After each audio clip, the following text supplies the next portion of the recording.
Teman-teman, sedang ada diskusi yang luar biasa ini antara Ustadz Djawad dan Ustadz Khairul. Ini pembahasannya tentang hal yang banyak dilakukan oleh kaum muda zaman sekarang nih, yaitu bagaimana hukum atau pandangan daripada Ustadz Djawad terkait memposting foto yang sifatnya mesra-mesraan dengan istri. Ya, di sini konteksnya dengan istri ya, bukan dengan pacar gitu ya. Kalau pacar udah pasti lah, nggak usah jadi diskusi, itu sudah pasti haram itu. Nah ini dengan istri gitu, bagaimana kita saksikan, kita dengarkan lah sama-sama.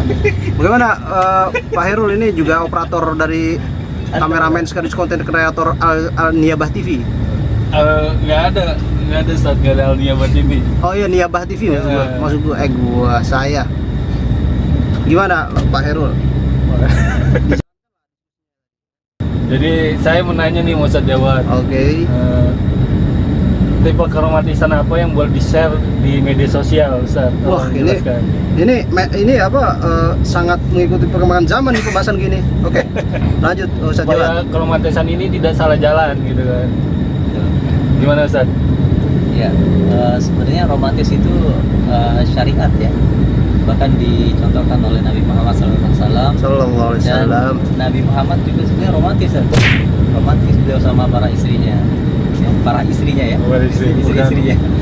Banyak berarti ya? Banyak ya. Jadi artinya romantis ini adalah contoh Nabi Muhammad SAW yang memang harus kita ikuti dan harus kita jalankan, karena memang seorang istri itu butuh dengan keromantisan, dan kita juga sama suami istri itu harus romantis. Nah, tetapi yang salah pada zaman sekarang ini, seorang suami istri itu berlebihan dalam hal romantis dan dipublikasikan. Nah, ini yang salah ya. Bahkan mereka memposting ya wajah istrinya atau keromantisan bersama istrinya di media sosial. Dan ini menimbulkan fitnah dan menimbulkan syahwat bagi orang-orang yang belum menikah. Yang dibolehkan seperti apa Ustadz? Yang dibolehkan ya sebenarnya wallahu alam ya, untuk kadar batasan-batasan yang jelas. Ketika seseorang ya menampakkan keromantisan itu, jangan sampai menimbulkan syahwat. Ya contoh tadi ya, sampai dia berpeluk-pelukan ya, kemudian berciuman di depan umum ya. Jadi juga salah satu hal-hal yang menurut pandangan kita itu mungkin terlalu berlebihan ya, dan yang harusnya ditutup di dalam rumah atau di kamar, tapi ini dipublikasikan di media sosial, dan ini adalah perbuatan yang keliru gitu. Tapi kalau misalnya itu bisa menjadi motivasi buat yang mau nikah, kira gimana Ustadz? Motivasi untuk para jomblo ya yang belum menikah. Untuk motivasi sebenarnya tidak perlu dengan adegan-adegan yang seperti itu ya. Mungkin kita bisa hanya pegangan tangan atau berfoto berdua. Nah itu mungkin hal-hal yang wajar gitu ya. Yang kalau sampai melakukan hal-hal yang seharusnya tidak diperlihatkan, maka ini sebaiknya jangan dilakukan, karena akan menimbulkan syahwat bagi orang-orang yang belum menikah, dan mereka nanti melakukan perzinahan dari hasil apa yang telah dilihat orang tersebut ya. Gara-gara kita melakukan keromantisan di depan umum, akhirnya orang yang belum nikah ini dia terpicu ya untuk apa melakukan hal-hal perbuatan buruk. Nah ini yang tidak dibolehkan dan yang dikhawatirkan oleh kita semua. Itu saja. Terus keromantisan apa yang dilakukan Rasulullah sama istrinya? Pernahkah di luar gitu pernah melakukan keromantisan seperti apa gitu Mas? Untuk Rasulullah banyak ya. Rasulullah SAW itu sangat romantis terhadap istrinya ya. Bahkan Sofia ketika ingin menunggang sebuah unta atau kuda gitu ya, Rasulullah SAW menenggahkan pahanya ya kepada Sofia untuk kakinya ditaiki oleh Sofia. Ini bukti keromantisan Rasulullah SAW ya. Terus juga Rasulullah SAW ketika bermain bersama Aisyah ya, berlomba, kemudian ketika Rasulullah SAW makan dengan Aisyah, yang minum, itu juga banyak romantisan.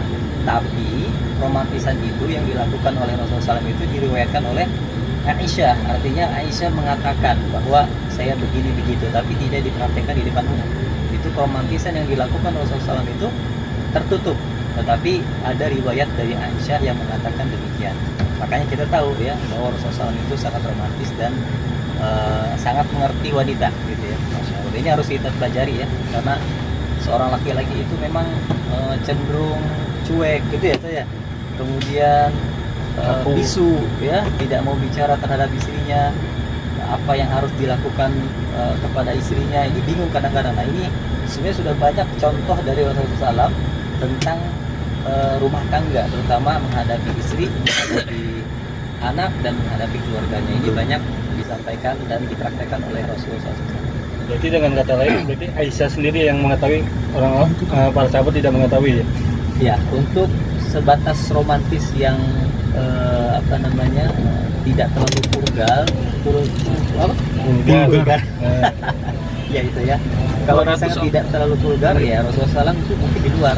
Tapi kalau misalkan yang vulgar yang kira-kira mengundang syahwat, itu tidak dilakukan di luar di luar rumah Rasulullah SAW. Karena istri-istri Rasulullah SAW itu sangat terjaga ya kehormatannya. Bahkan ketika sahabat ingin bertanya atau menghadap istri Rasulullah SAW itu harus dengan hijab ya, dengan pembatas. Nah, ini yang disyariatkan oleh istri-istri Rasulullah SAW.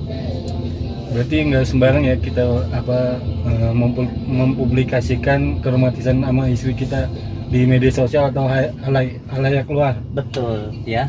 Karena sejatinya memang istri ini harus kita jaga ya. Karena itu adalah mutiara yang sangat berharga dan harus kita jaga. Jangan sampai mutiara tersebut tercemarkan oleh hal-hal yang di luar sana. Artinya jangan sampai ternodai dan tercemari oleh hal-hal yang buruk ya. Makanya istri itu harus kita jaga, jangan sampai kita publikasikan di media sosial. Kita bangga punya istri cantik, kita bangga punya istri yang bertubuh molek dan lain sebagainya. Ini jangan sampai ya. Karena seorang suami yang baik itu adalah ketika dia bisa menjaga keluarga, menjaga istrinya dari hal-hal yang diharamkan oleh Allah Subhanahu wa taala. Tapi hukumnya jatuhnya apa jadi Ustaz? Ya, yang tadi kami sampaikan bahwa selama itu tidak mengundang syahwat, yang kemudian dia tidak berlebihan seperti pegangan tangan di foto, kemudian hanya foto bersama, itu tidak masalah gitu ya. Kemudian kalau misalkan itu mengundang syahwat seperti tadi ciuman, pelukan, dan melakukan hal adegan-adegan yang mengundang syahwat para pria dan wanita, maka ini sebaiknya ditinggalkan gitu. Jadi harus berhati-hati yang punya istri, jangan memamerkan keromantisannya di halayak luar. Mungkin itu saja Ustaz Fikri. Oke sobat semua, ini sangat inspiratif sekali, terutama bagi kita yang sudah menikah bisa dijadikan landasan. Oke, kita cukupkan dulu.